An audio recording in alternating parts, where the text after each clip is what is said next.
পাহাড়ের ঢালে গড়ে ওঠা একটি ছোট্ট গ্রাম। সেখানে এক গ্রামবাসী আজ তার বংশপরম্পরায় চলে আসা ধান চাষের এক প্রাচীন ঐতিহ্য পালন করছেন। চাষের শুরুতেই তিনি মাটির সাথে পোড়া ছাই আর পুরনো লতাপাতার গুঁড়ো মিশিয়ে নিচ্ছেন। বহু বছর ধরে এভাবেই চারা তৈরির জন্য আদর্শ নরম ও দানাদার মাটি প্রস্তুত করা হয়। এরপর সেই নরম মাটিতে পরম মমতায় বোনা হয় অঙ্কুরিত ধানের বীজ।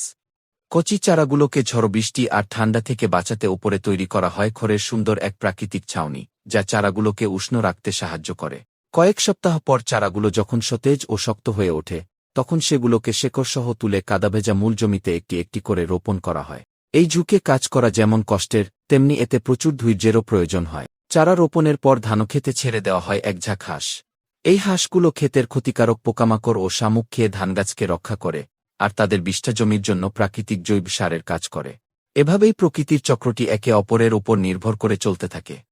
মাসের পর মাস পরিচর্যার পর যখন পাহাড়ের বুক চিরে ধান সোনালি বর্ণ ধারণ করে, তখন কাঁচি দিয়ে তা কেটে ঘরে তোলা হয়। এরপর পা দিয়ে চালানো পুরনো ধানি মেশিনে দানাগুলো আলাদা করে রোদে শুকানো হয়। সবশেষে ঐতিহ্যবাহী পদ্ধতিতে ধানের খোসা ছাড়িয়ে এবং মেশিনে ঝেড়ে পরিষ্কার করলেই তৈরি হয়ে যায় সুগন্ধে ভরা ধবধবে সাদা স্থানীয় চা।